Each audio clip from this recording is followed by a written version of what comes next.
नमस्कार, स्वागत है आपका brain tree infotech online platform पे। आज हम पढ़ेंगे संज्ञा। तो संज्ञा की परिभाषा हमने पहले ही लिख ली है। संज्ञा दो शब्दों से मिलकर बना है। ठीक है, संज्ञा दो शब्दों से मिलकर बना है, जिसे कि सम जमा ज्ञान, सम जमा ज्ञान से मिलकर बना है, जिसका अर्थ होता है सम्यक ज्ञान। ठीक है, सम्यक ज्ञान का बोध करवाने वाला होता है। ठीक है, उसके बाद संज्ञा का अर्थ नाम भी होता है। संज्ञा का अर्थ नाम भी होता है। संज्ञा के 5 प्रकार माने जाते हैं। संज्ञा के 5 प्रकार माने जाते हैं। व्यक्तिवाचक संज्ञा, जातिवाचक संज्ञा, समूहवाचक संज्ञा, द्रव्यवाचक संज्ञा और लास्ट में है भाववाचक संज्ञा। ठीक है, संज्ञा के कितने प्रकार माने जाते हैं? 5 प्रकार माने जाते हैं। और सबसे पहले हमने संज्ञा की परिभाषा देखी, जिसमें कि सम संज्ञा दो शब्दों से मिलकर बना है। सम जमा ज्ञान, सम जमा ज्ञान, जिसका अर्थ सम्यक ज्ञान करवाने वाला, सम्यक ज्ञान का बोध करवाने वाला होता है, उसे संज्ञा कहा जाता है। और संज्ञा का अर्थ नाम भी होता है। संज्ञा के कितने प्रकार माने जाते हैं? 5 प्रकार माने जाते हैं। व्यक्तिवाचक संज्ञा, जातिवाचक संज्ञा और उसके बाद समूहवाचक संज्ञा और द्रव्यवाचक संज्ञा, भाववाचक संज्ञा। कितने प्रकार माने जाते हैं? 5। तो सबसे पहले हमने संज्ञा की परिभाषा देखी। परिभाषा के बाद हमने संज्ञा के प्रकार देखे। अब इसके बाद हम पहला कौन सा है? व्यक्ति वाचक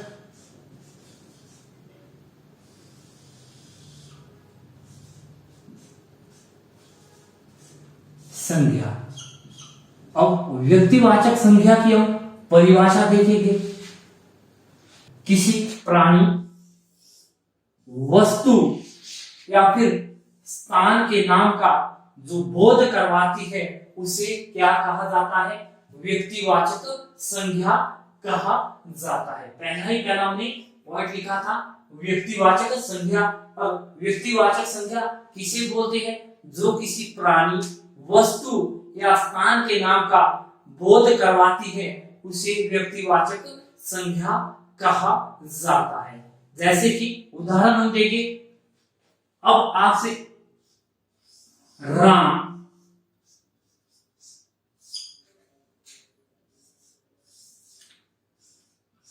गंगा, राम, गंगा, हिमालय,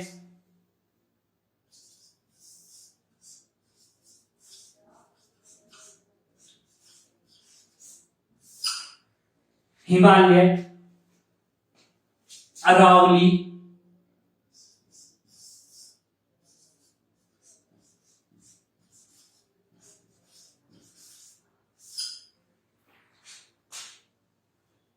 अब राम क्या है? किसका नाम है? व्यक्ति का नाम है। गंगा किसका नाम है? ये भी एक गंगा एक नदी है मात्र। गंगा एक नदी है और गंगा भी एक व्यक्ति में आता है। हिमालय भी एक ही है, यहाँ पे भी क्या है? व्यक्ति के नाम से पुकारा जाएगा। अरावली भी एक ही है, उसे भी व्यक्ति के नाम से पुकारी जाएगी। जहां पर किसी प्राणी, वस्तु या स्थान के नाम का बोध करवाती है, उसे व्यक्तिवाचक संज्ञा कहा जाता है। अब आपसे एग्जामिनर यहां से क्वेश्चन किस तरह से पूछेगा कि राम में कौन सी संज्ञा है, गंगा में कौन सी संज्ञा है, हिमालय में कौन सी संज्ञा है और अरावली में कौन सी संज्ञा है। आपसे ऑप्शन में पूछ दिया जाएगा व्यक्तिवाचक संज्ञा, जातिवाचक संज्ञा, समूहवाचक संज्ञा और उसके बाद पूछा जाएगा आपसे भाववाचक संज्ञा। तो आपने ये चीजें ध्यान में रखनी है कि जो संज्ञा जो संज्ञा किसी प्राणी, वस्तु या स्थान के नाम का बोध करवाती है उसे व्यक्तिवाचक संज्ञा कहा जाता है। क्या कहा जाता है? व्यक्तिवाचक संज्ञा कहा जाता है। जातिवाचक संज्ञा, जो संज्ञा किसी जाति के नाम का बोध करवाती है उसे जातिवाचक संज्ञा कहा जाता है। अब जातिवाचक संज्ञा कैसे कहा जाता है? जो किसी जाति के नाम का बोध करवाती उसे जातिवाचक संज्ञा कहा जाता है। सबसे पहले पर्वत, हमने एक पढ़ा था हिमालय और एक पढ़ा हमने पर्वत। ठीक है, पर्वत पढ़ा हमने, जब एक हिमालय पढ़ा था, एक पढ़ा हमने पर्वत। पर्वत कैसे होते हैं? बहुत सारे हो सकते हैं, इसीलिए पर्वत किस में आता है? जातिवाचक संज्ञा में आता है। उसके बाद है नदी।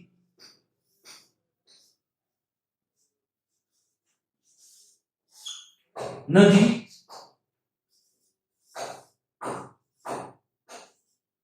लड़की, ये क्या है? तीनों चीजें जाति के नाम का बोध करवा रही है, क्योंकि पर्वत भी एक जाति का नाम बन रहा है, नदी भी एक जाति का नाम बन रहा है और लड़की भी क्या है? एक जाति के नाम का बोध करवा रही है। तो जहां पे किसी जाति का बोध होता है उसे जातिवाचक संज्ञा कहा जाता है। ठीक है, इस चीज को आपने ध्यान में रखना है, क्योंकि नदी बहुत सारी हो सकती है। यहीं पे हमने एक उदाहरण दिया था, गंगा हमने जो उदाहरण दिया था उसमें क्या है भाई? जो गंगा हमने उदाहरण दिया था, ये चीज आपने ध्यान में रखनी है। गंगा मात्र एक नदी का नाम है और नदियां बहुत सारी हो सकती है। इसी प्रकार से हिमालय हमने देखा था, तो यहाँ पे भी क्या था? हिमालय एक चीज का नाम है, एक वस्तु का नाम है या फिर एक स्थान का नाम है, और पर्वत बहुत सारे हो सकते हैं। नहीं, पर्वत एक ही, मतलब पर्वत एक जाति है, इसके आगे जाके भी पार्ट बन सकते हैं। और नदी भी उसी प्रकार है, लड़की भी एक जाति के नाम का बोध करवाती है। समूहवाचक संज्ञा, जो संज्ञा किसी समूह का बोध करवाती है उसे समूहवाचक, जो संज्ञा किसी समूह का बोध करवाती है उसे समूहवाचक संज्ञा कहा जाता है। संज्ञा कहा जाता है, जिसमें कि जैसे मान के चलो कक्षा,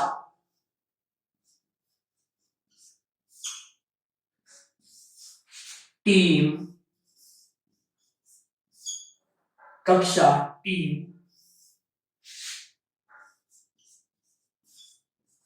परिवार,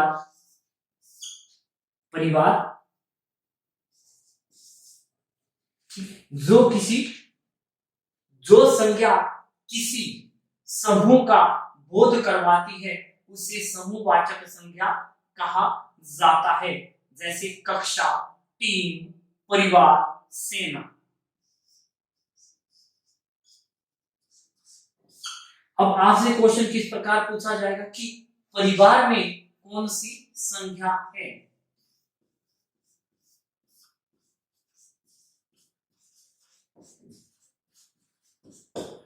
परिवार में कौन सी संज्ञा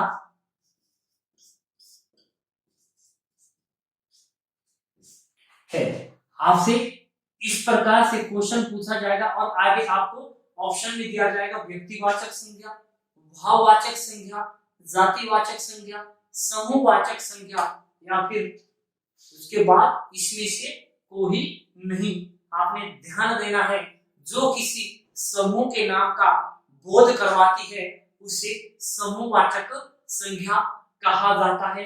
जैसे कक्षा, टीम, परिवार, सेना, ये सारी चीजें या फिर जहां पे किसी भी वस्तु का या प्राणी का या स्थान के नाम का समूह बन रहा है उसे समूहवाचक संज्ञा कहा जाता है।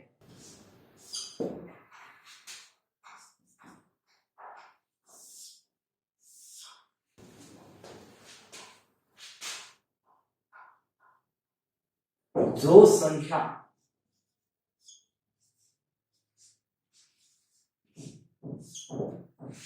किसी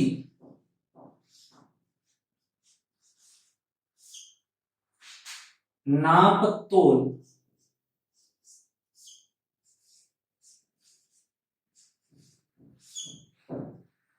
वस्तु तथा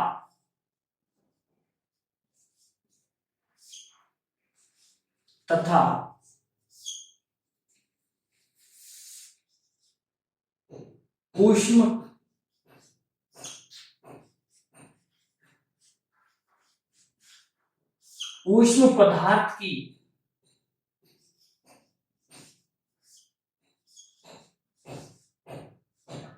चीजों का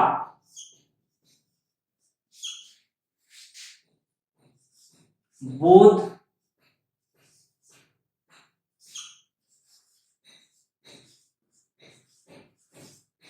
करवाती है, उसे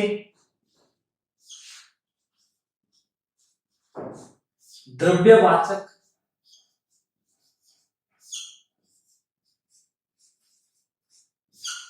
संज्ञा कहा जाता है। उसे द्रव्यवाचक संज्ञा कहा जाता है। जैसे कि मैंने आपको बताया नापतोल या फिर ऊष्म पदार्थ की जो चीजें होती है या नापतोल की जो चीजें होती है वो द्रव्यवाचक संज्ञा में आती है। जैसे कि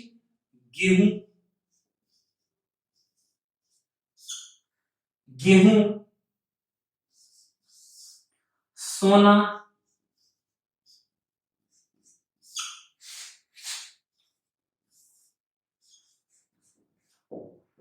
चांदी, ये तो आ गई आपकी नापतोल की चीजें। इसके बाद ऊष्म की जो चीजें होती है,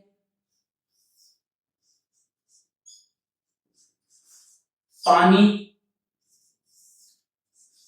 तेल,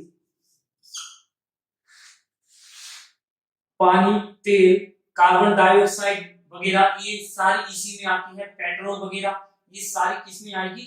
ऊष्म पदार्थ की चीजें जो होती है। तो आपने ये चीज ध्यान में रखनी है कि जहां पे नापतोल की चीजें या फिर ऊष्म पदार्थ की जो चीजें होती है जो उसका बोध करवाती है, उसे द्रव्यवाचक संज्ञा कहा जाता है। नापतोल की चीजें भी, नापतोल की वस्तुएं भी सारी किसमें आती है? द्रव्यवाचक संज्ञा में आती है। पर ऊष्म पदार्थ की जो चीजें होती है, तेल, पेट्रोल, पानी, ऊष्म मतलब लिक्विड या ऊष्म जो चीजें होती है वो सारी किसमें आती है? द्रव्यवाचक संज्ञा में आती है। ठीक है, उसके बाद है भाववाचक संज्ञा। लास्ट हमारा जो पॉइंट है वो है भाववाचक संज्ञा, या लास्ट जो प्रकार है हमारा वो है भाववाचक संज्ञा। जो संख्या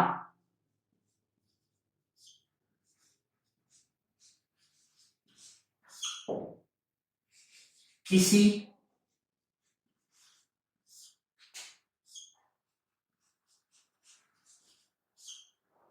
को भाव को प्रकट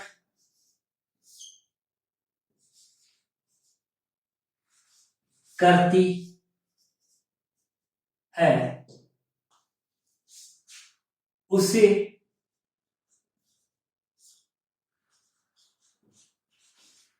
भाववाचक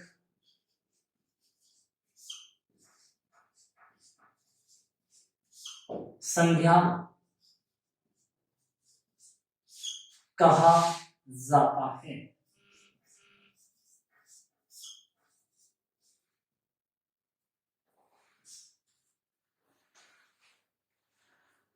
भाववाचक संज्ञा कहा जाता है। जैसे कि प्रेम,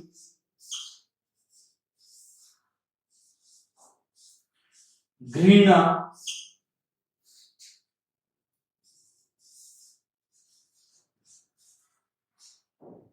क्रोध आदि। ठीक है। अब आपसे क्वेश्चन किस प्रकार से पूछा जाएगा कि यौवन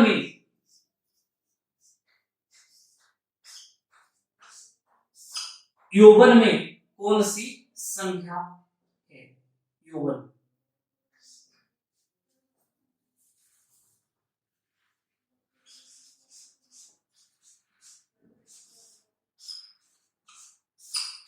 यौवन में कौन सी संज्ञा है? उसके बाद दूसरा बुढ़ापा, बुढ़ापा में कौन सी संज्ञा है? उसके बाद है तीसरा जो उदाहरण है इसका वो है बुढ़ापा, यौवन आ गया, बुढ़ापा, बचपन,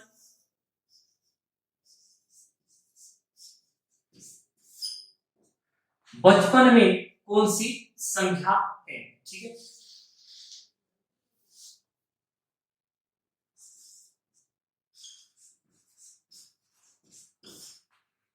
उसके बाद फिर आपसे एक ऑप्शन फिर पूछा जाएगा कि समानता,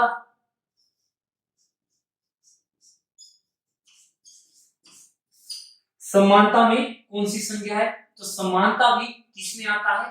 भाववाचक संख्या में आता है। ठीक है। अगला है आपका, सबसे पहले हमने बात की थी कौन सी संख्या? व्यक्तिवाचक संख्या की, जिसे की व्यक्तिवाचक संख्या किसे कहा जाता है?